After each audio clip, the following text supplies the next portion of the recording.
What happens when a music pioneer who helped create a global culture leaves behind a legacy filled with both inspiration and controversy? Flushed. The world of hip-hop is mourning the loss of one of its most influential pioneers. Afrika Bambaataa, widely recognized as a founding figure of hip-hop culture, has passed away at the age of 68. The news was confirmed by the Hip Hop Alliance, which honored his contributions in a heartfelt statement. They described Bambaataa as a visionary who helped shape a global movement built on the principles of peace, unity, love, and having fun, values that became the foundation of hip-hop culture.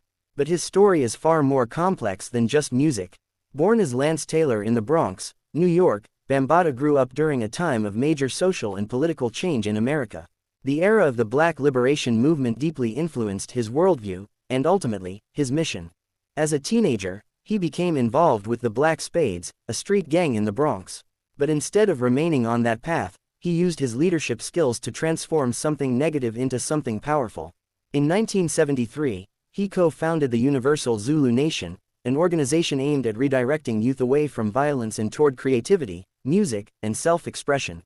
This moment would become a turning point, not just in his life, but in the history of hip-hop itself. At a time when the Bronx was struggling with poverty and unrest, Bambaataa saw potential. He saw a way to unite people through music. And that vision helped lay the groundwork for what would eventually become a global cultural phenomenon. In 1982, Bambaataa released one of the most influential tracks in hip-hop history, Planet Rock.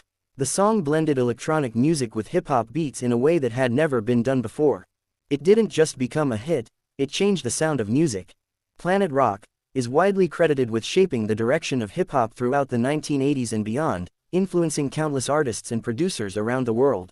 Throughout his career, Bambaataa continued to collaborate with major artists across genres, including James Brown and John Lydon.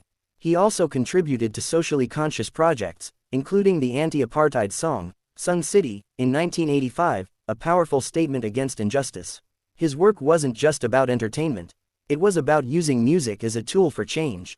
According to Reverend Drive, Curtis Blow Walker, Bambaataa played a key role in transforming the Bronx into what is now known as the birthplace of hip-hop culture. But as time went on, Bambaataa's legacy became increasingly complicated. In his later years, serious allegations surfaced, accusing him of child sexual abuse and trafficking dating back to the 1980s and 1990s.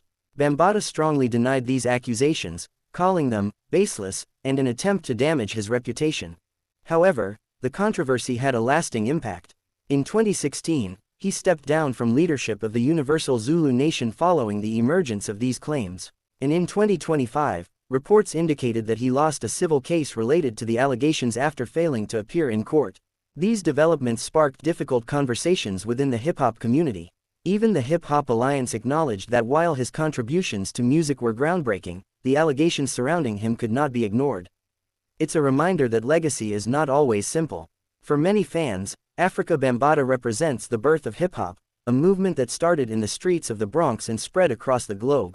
For others, his story raises important questions about accountability, truth, and how we remember influential figures. As news of his passing spreads, tributes continue to pour in, celebrating his role in shaping music and culture. At the same time, discussions about his controversial past remain part of the conversation.